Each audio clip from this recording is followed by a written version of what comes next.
Hello, teacups, and welcome to another episode of Quick Tea on the Twanna Y'vette Show.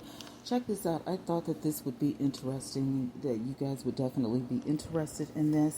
This is more than a dozen police officers.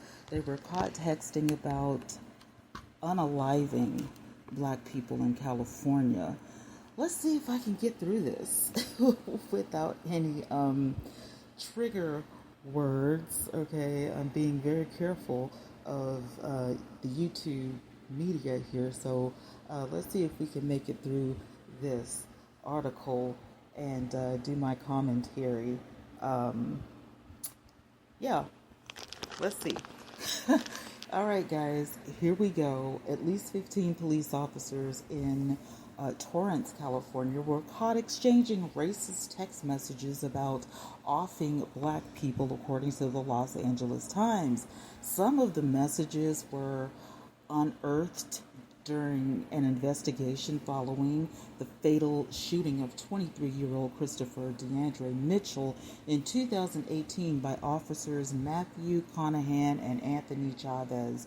Mitchell was shot as he sat inside of his car in a grocery store parking lot.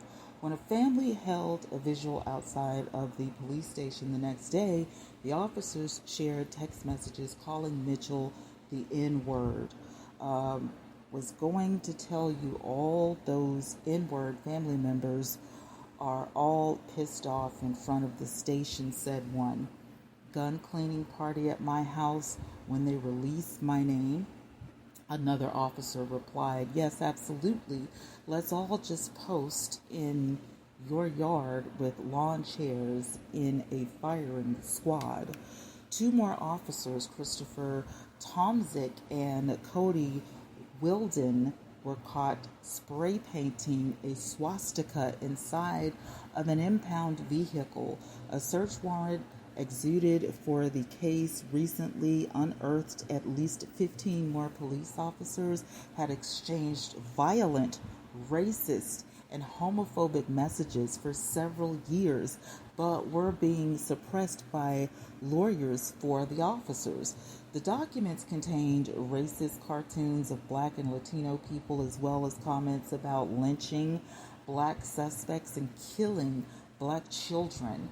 Lucky I wasn't out and about, wrote one DA shoot team, asking me why they are all hung by a noose and shot in the back of the head 8 times each. Another called a black child a N-word, Nigglet. Let another said he would put down black children. Both Tomzik and Weldon left the department in 2020, but it is unclear if they were fired or if they resigned to another precinct. Officer Brian Kawamoto said that he wanted to make Torrance great again and called Black Lives Matter protesters savages. Tom Yu, the lawyer representing some of the officers, defended their comments. The bottom line is, if I sent a message to my coworker about how I feel about certain people, why did the police have the constitutional right to seize that and use that against me? Questioned Yu. If I'm making an enforcement act as a police officer, I'm not making the enforcement decision based on how I feel, then who cares about how I feel? Nearly all of the officers involved with the texting scandal are still employed by the Torrance Police Department. So here's my commentary on this. First and foremost, I think that every last one of them should be fired. I think that you're not taking your job seriously. You can't be trusted. Serve and protect is for everybody, and black people, regardless of skin color, ethnic people, regardless of our skin color, we are human beings, just like you. Just because your skin is lighter than ours does not mean you're better or that you're more human. We're all human. We're human beings. So you don't have the right, and I don't care what you've been taught, in your history of living or taught as you've grown up, or what you adopted to, believe in your peanut-sized brain, we're still human beings, and it doesn't make a difference where you come from. You can come from anywhere on planet Earth. You're still a human being, okay?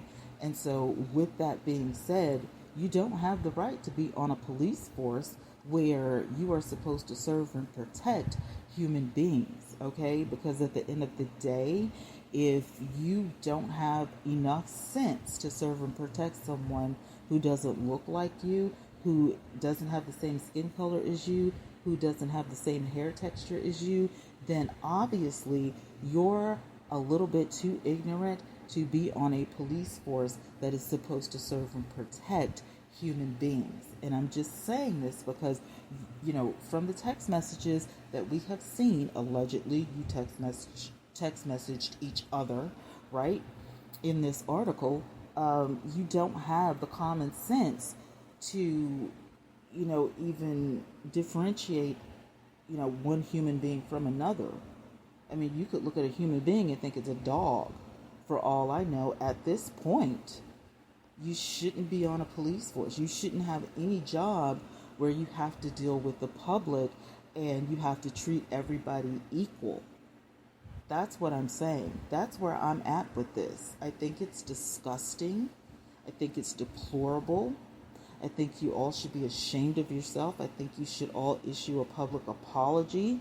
I think every last one of you should have been fired from the moment the precinct found out about this, instead of covering it up and having you guys backed up with an attorney. I think the attorney should lose his license for this because really? So this is a racial issue, and that people of a different skin color are going to be treated unfairly by this precinct. Yet you're on board with covering them up. I guess it's all about a check, right? So, yeah, I care about how you feel because obviously your emotions are getting in the way of your job. You can't do your job without thinking about taking someone's life if they have a darker skin color than you. So that's where I'm at with this. I think they all should be fired. I think they all should have been fired from day one. And I feel like this is injustice.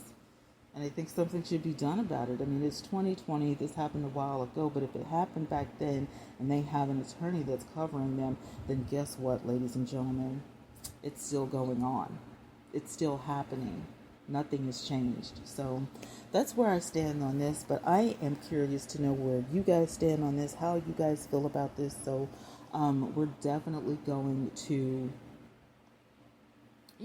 we're gonna talk about this in the comments, and we're probably gonna talk about this later on in a full show because it's important.